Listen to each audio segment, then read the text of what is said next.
Good day everyone, I am Aileen Figueres Tampos and our topic for our reporting is the content of the Mtb Mle. Mauni ang among learning objectives.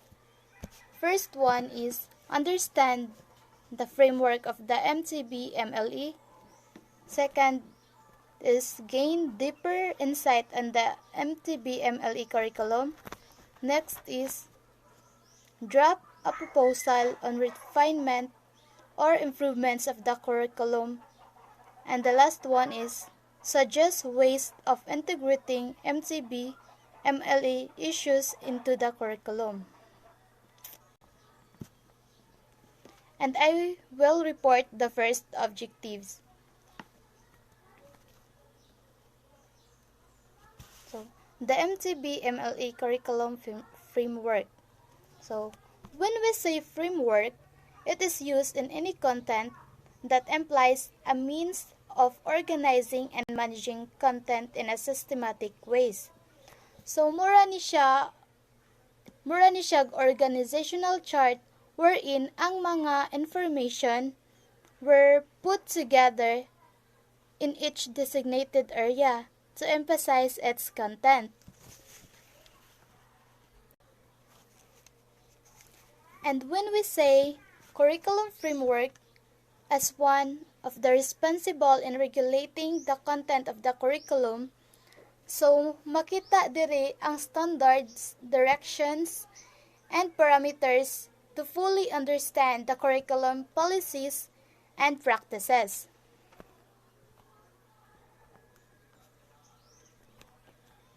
As we can see, we have a framework here about Mtb Mle curriculum. So this curriculum is one of the changes in the basic education curriculum brought about by the K-12 program. Maunang ug nakabantay mo, mauna kini ang kasagaran gigamit from kinder to grade 3 teachers as their way of teaching ang mother tongue. Mtb Mle is a lifelong learning. It is the first language nga imong nga hibaw-an sa punta sa ani atua nata sa Bohol, diba? Mtb man ito gamit ka ng mother tongue, diba? And as you interact with other people, you can learn from them and adapt their way of speaking. So, anhin na musod tong nasa ikaduha nga na second language development.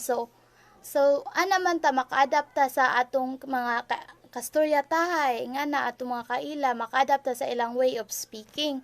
So anha na masud ang second language wherein the second language will develop such as Filipino, English, and other languages. Then those second language will help you to develop your academic like in math, science, and other subject. Kay mas ma-develop man ang imong academic tungod kay sa imong second language nga imong nahibaw-an, ana man marag ma-develop ang imuhang nakatunan ba manang maka-affect siya sa imuhang academic. And those second language will help you to develop and acquire a higher function literacy in your academic.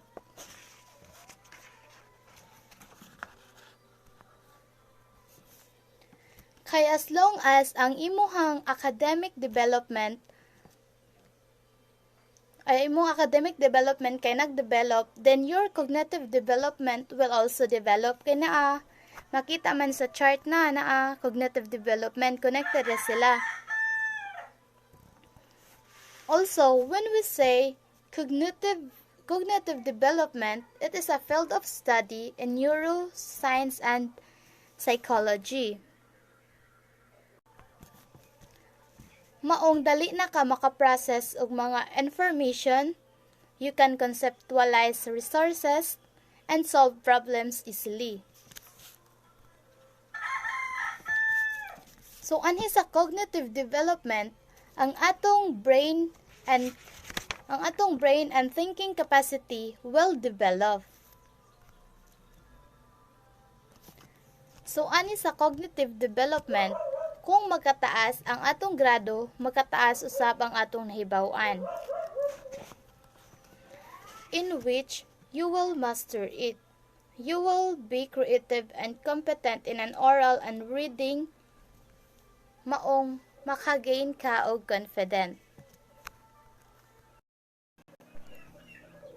Sa Mtb Mle curriculum framework, we can see that there is a cycle from cultural factor to political factor, then adto na sad sa psychological pedagogical factors, then balik sa cultural factors. So ga-cycle ra sila, wherein makakonta nga napod sila ay connection.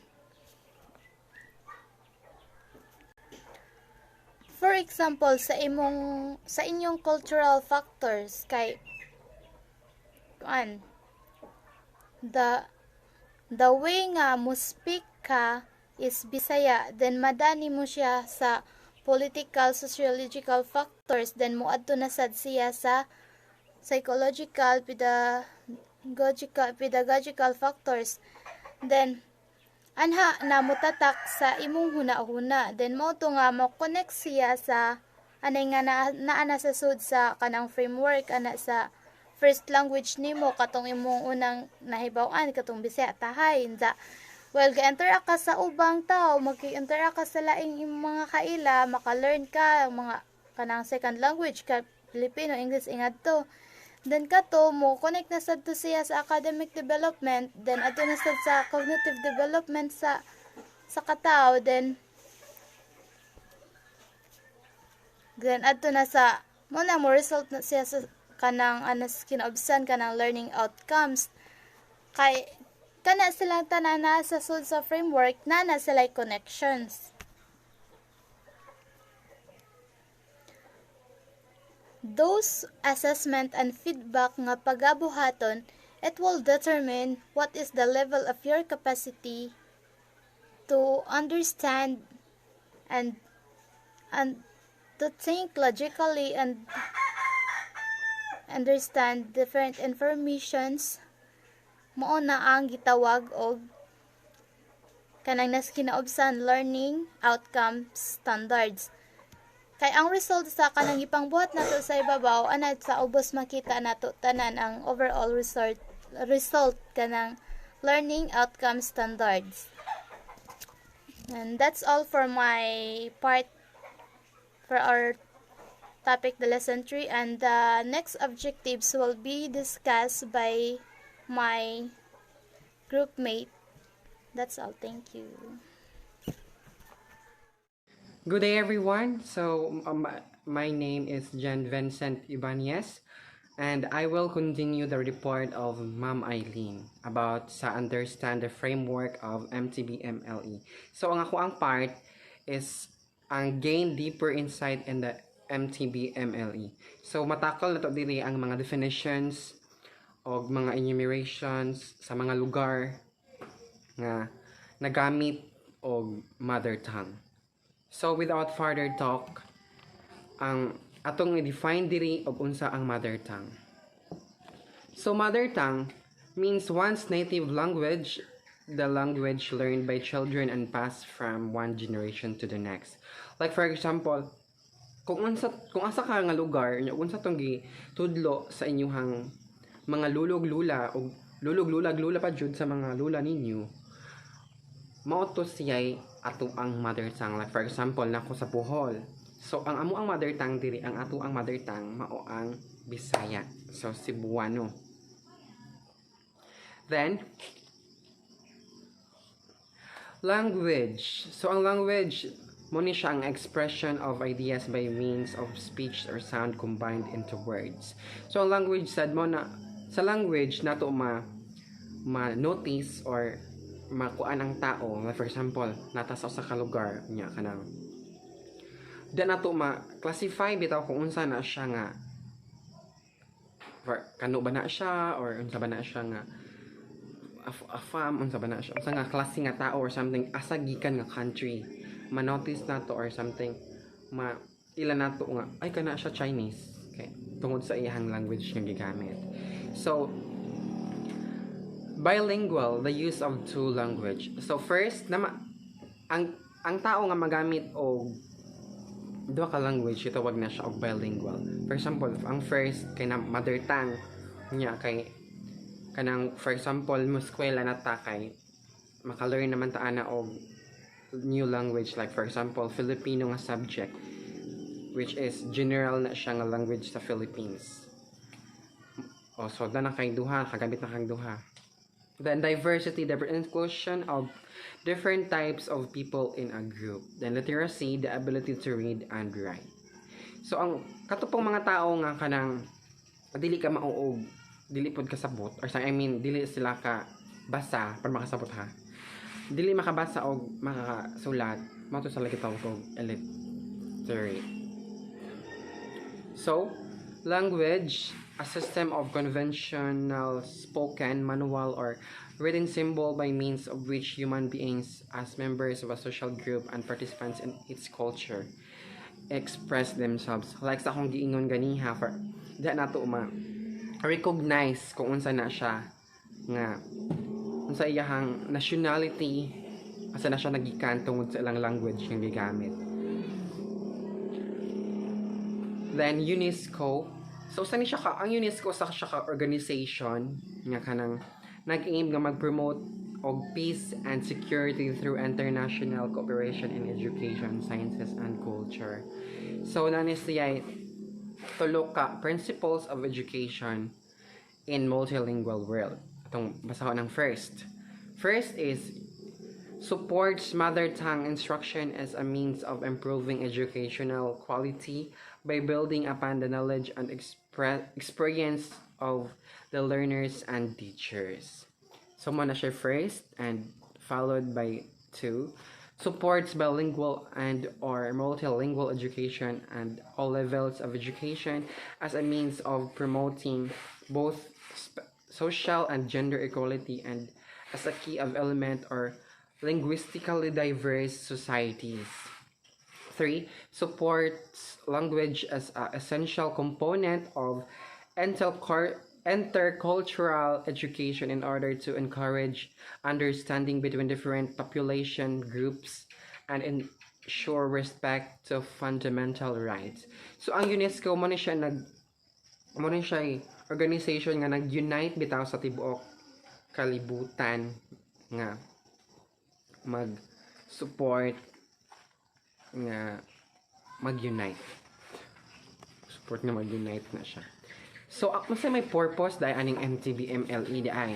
So, to develop appropriate cognitive and reasoning skills enabling children to operate equally in different languages, starting in the mother tongue with transition to Filipino and then English, and to preserve the Philippine cultural treasure as well.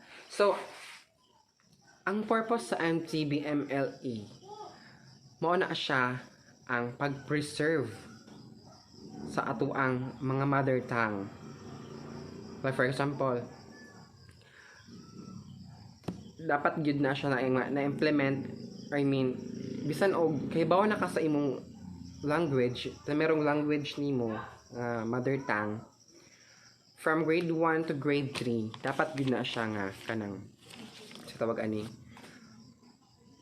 gamiton gihapon na nato kay para ang mga bata bitaw is kanang naa sila confidence nga mo tubag kay hibalo man sila sa ilang gigamit nya kanang mas kuan gyud siya mas ma-develop nila ang ilang mga skills tungod kay nasalay wala sila kahadlok tungod kay kasabot man sila sa gigamit nilang language. then para sad ma-preserve kay mo na siya ang atong treasure. Next, these are the places nga gigamit na languages considered by DepEd in its Mtb Mle implementation. So first, nato Ilocos, Pangasinan, Kapampangan, Tagalog, Bicol, Waray, Hiligaynon, Cebuano, Maranao, Chavacano, Maguindanao noon, Maguindanao, Naon, Tausug. So kanang 12 mo na siya ang gi-consider sa DepEd nga gi-implement. So next, why teaching mother tongue as a subject in school important? So sa unang giingon ganiha, same nga importante gyud siya kay it will preserve our country's cultural treasure, provides learners with a strong educational foundation in their first language in terms of instruction. Of course, importante siya kay kanang og unsa man goy ato ang kanang language gigamit sa atong place, kay mo na atong gigamit. So para ma-preserve nato ang atong mga mga languages like ato ang mga mother tongue sa isig kalugay nato, kinahanglan gyud na siya nga eskwelahan gihapon magamit gyapon siya sa school. Kay once ang for example, lagi sa unang gibalik-balik na gyud ni siya nga for example ang bata og nakasabot siya sa iyang language nga gigamit sa school, of course na gyud siya sa grade 1 to grade 3 like that. Paspas ang iyang aggressive ang bata nga mo tubag mo operate, of course kinakasabot man siya, then kanang para sad ma-pass through na pud sa iyang mga generation. So unsay mga benefits sa Mtb?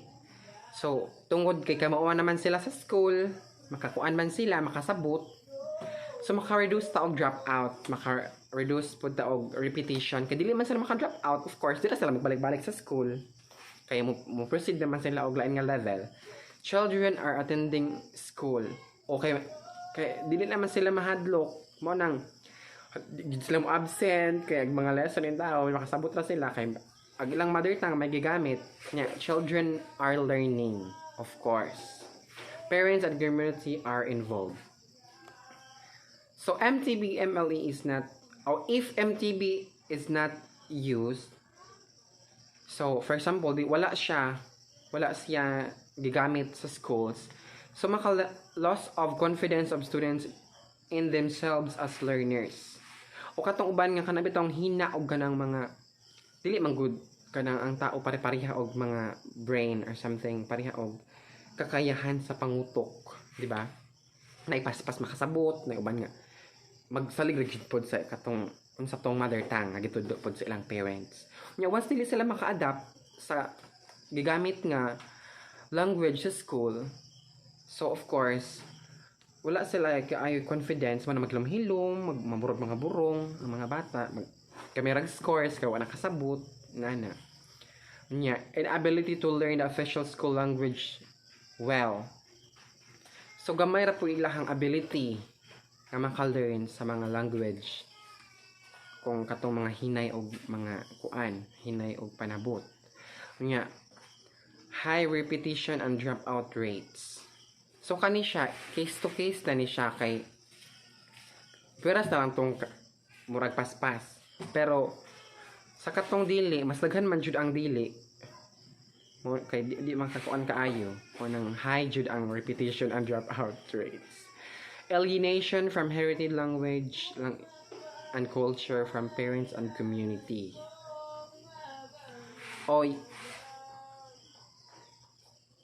Community. Next, loss of languages, cultures, and knowledge system. Like for example, kanang mga private kintahay no nga kanang ag ilang mga bata bitaw or something. Dili ko sure kung pati ba private na nay mga kinahanglan na mamugamit og Mtb Mle na nabani sa schools. Kay sa akong mga naibawan sa una, nag-eskwela pa ko, wala pa man gyud ning Mtb Mle. Karon naman ning K-12 na. Unya once ang bata, for example kato nag-eskwela pa mi sa una, walay kuan. Of course, ang sa school baya kay Tagalog ra baya unya dili ba ni Manila ang Bohol. So wala gyoy kuan mother tongue ang gigamit. Nya uban pod kay English nya mao nang wala na mawalay na tong mother tongue kay ang mga bata wala naman ka Bisaya, nag English nagtaman kay wala man sa school. Mao na siya ang gitawag siya og loss of language, cultures and knowledge system. Then the use of Mtb Mle should result to children who are multilingual, multicultural and multiliterate, and children who are confident and capable in the languages to maintain their love and respect for their linguistic and cultural heritage.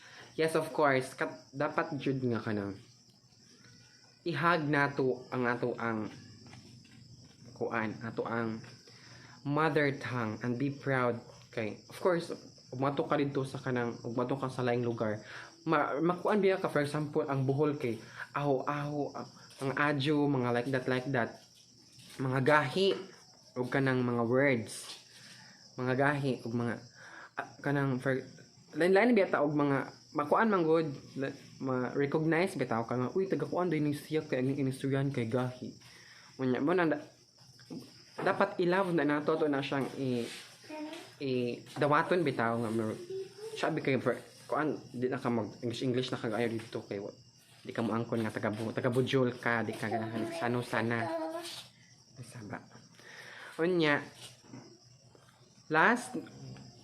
lastly mo ni siya ang katong gikuan ni President Benigno mga 2015 we should become trilingual as a country. We'll learn English well and connect to the world. Learn Filipino well and connect to our country. Retain your dialect and connect to your heritage. Quote unquote man na siya kang President Aquino.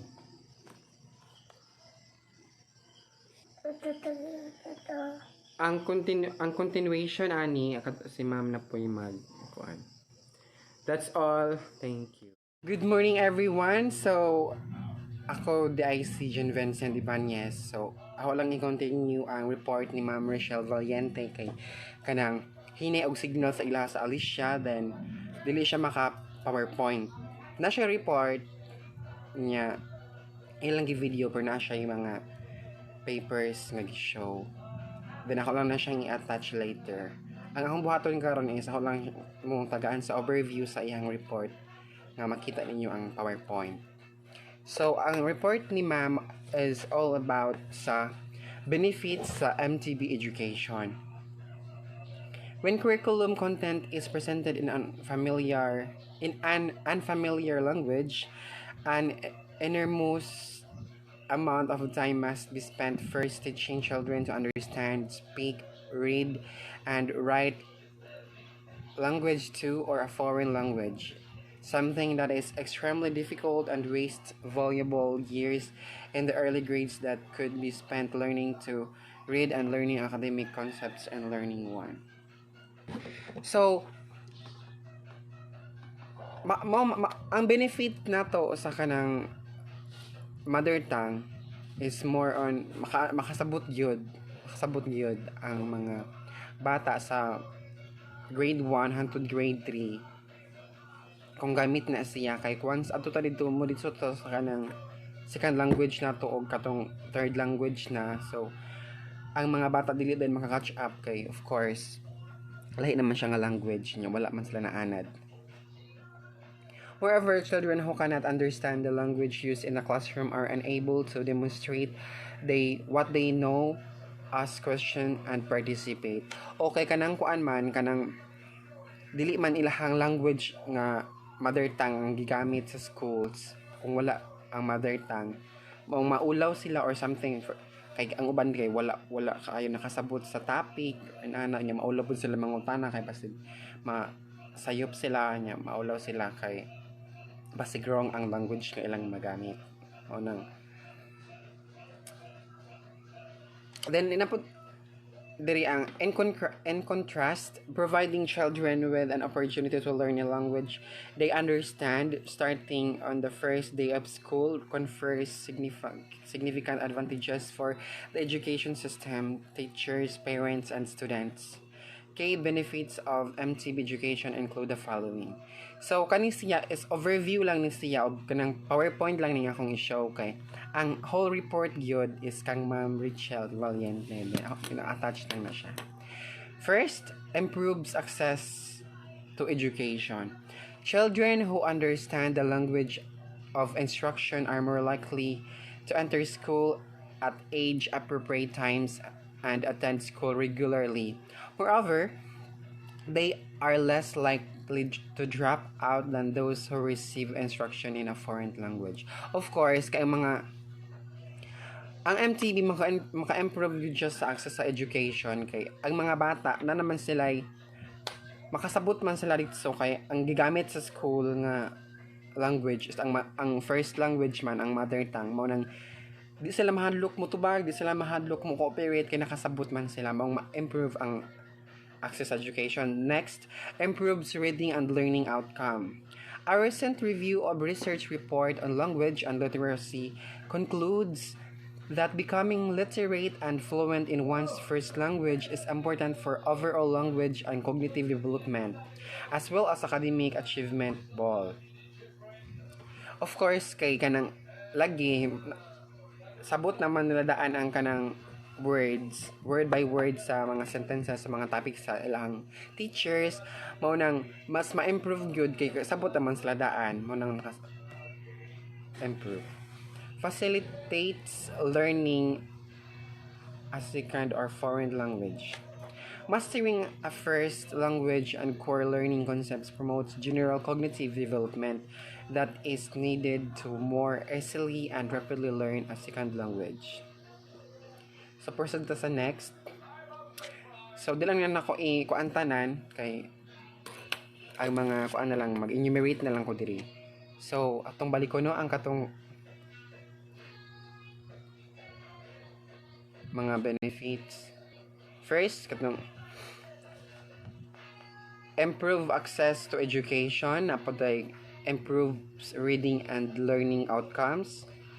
Next, facilitates learning a second or foreign language. Improve internal educational efficiency. Umato siya yung mga benefit sa MTB. Then, strategies in teaching in the mother tongue-based multilingual education, Mtb Mle. Teaching in the Mtb Mle requires varied teaching strategies. So, mga strategies na pod. Some of these strategies include translation method, local literature, community immersion, film viewing, interactive discussion, and role play. So, monto siya yung mga strategies. So, ang translation method, language is a set of sounds with a particular meaning attached to each sound. Second, local literature. Literature is a composition that tells a story, dramatizes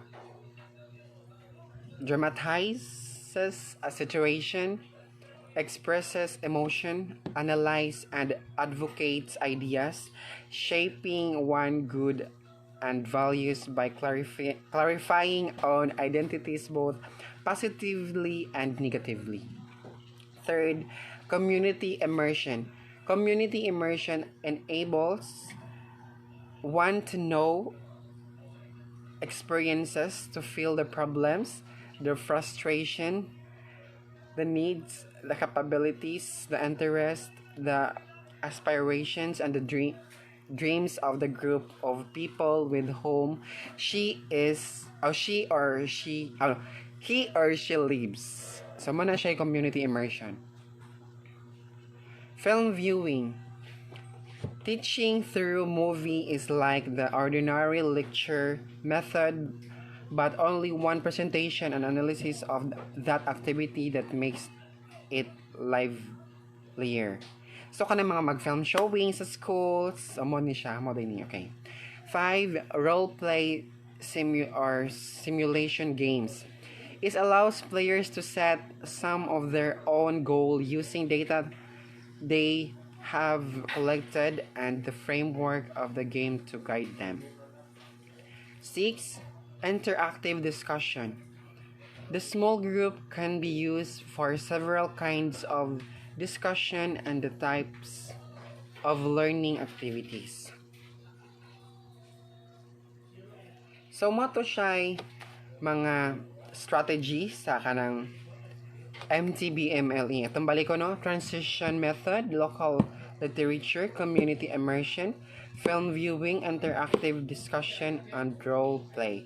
So, kani nga report, ako lang ni siyang gihatag yung overview, ako nang ibalik nga kamam ko ang ni siya, ma'am Rachel. Then, for me, need lang po na to siyang subton kay lain-lain man taog mga capability, tawag ka na, nga bitong ang internet connection grabe jud kahinay samot na may lugar pod nga nana nya mo nang ako lang pud ni siyang gi hatag ang iyang overview sumpay sa ako ang report. So ako lang si attach below na lang sa iya ano dili below sumpay sa ako Thank you and God bless everyone, stay safe. Report ni na mo sa group 1. Thank you. Morning, sir. Good morning, classmates. Our topic to be discussed this morning is what are the benefits of Mtb education? When curriculum content is presented in an unfamiliar language, an enormous amount of time must be spent to teaching children must be understand, speak, read, and write.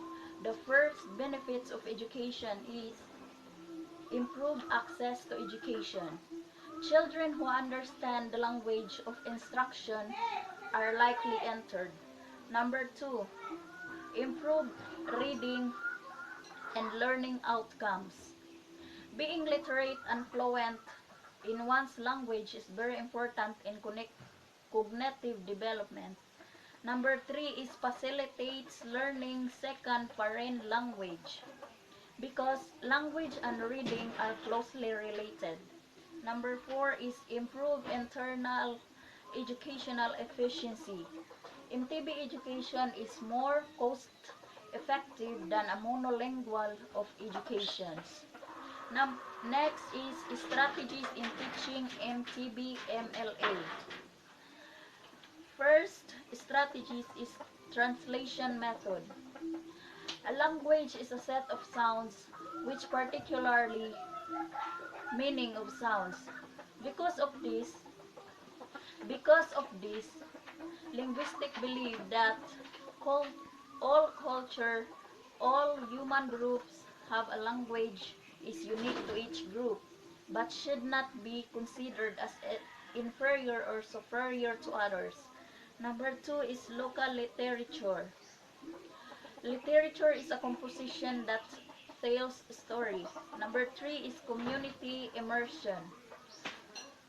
The action of the problem-centered approach is commonly based approach intended to make pupils experience that they are members of their community by helping in solving a community problems. Number 4 is film viewing. This method will be more effective because knowledge imparted doesn't only pass through the sense of hearing, but also the sense of sight. Next is role play or simulation game. This method is help to develop inquiry skills in game using simulation. Teachers must become a guide, must become also a resourceful direct conveyor of knowledge. Number 6 is interactive discussion. This method enhances motivation, cooperation, and teamwork. It develops a social behavior of a child. That's all. Thank you.